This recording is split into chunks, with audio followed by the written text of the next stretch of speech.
Hi guys, so while local elections are taking place in Great Britain on the 5th of May, assembly elections are happening in Northern Ireland.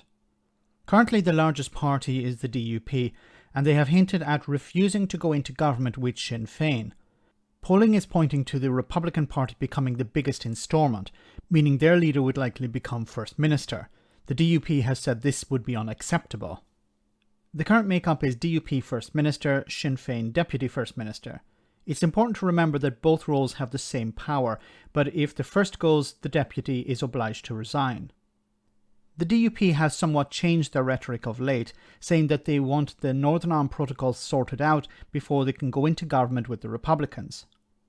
So what happens if the DUP are the second largest party in the Assembly this week and refuse to allow an executive to be formed? Colm Eastwood of the SDLP explained the risk. Isn't that complicated? We've all got manifestos. They're not vastly different. The reality is, though, unless we're in government, we can't do anything about it. Unless we even have a government, we can't do anything about it. We talked about the £300 million. We still don't even have a budget now for next year. That will definitely not be able to be agreed unless we sit around the table.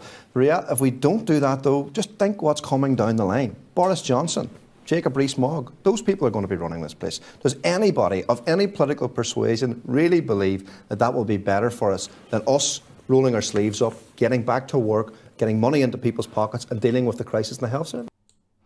And he's completely correct here. So if the Assembly is not able to form an executive, it will mean power is returned to Westminster. And Boris Johnson and Jacob Rees-Mogg will be running Northern Ireland.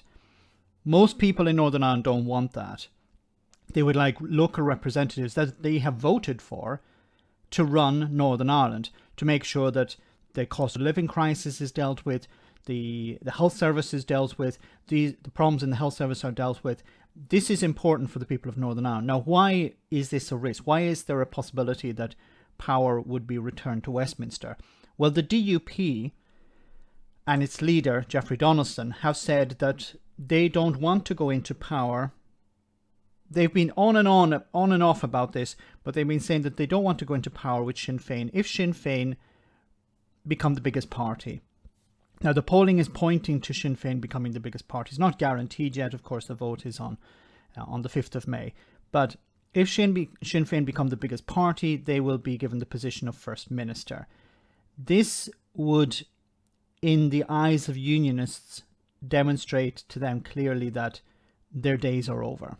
Their days of having their hands on the levers of power are coming to an end. Now, Sinn Féin, non-unionist parties have held power before, but generally it's the unionists who have been running Northern Ireland since partition. This would demonstrate times have changed, and the unionists will be playing second fiddle to Sinn Féin.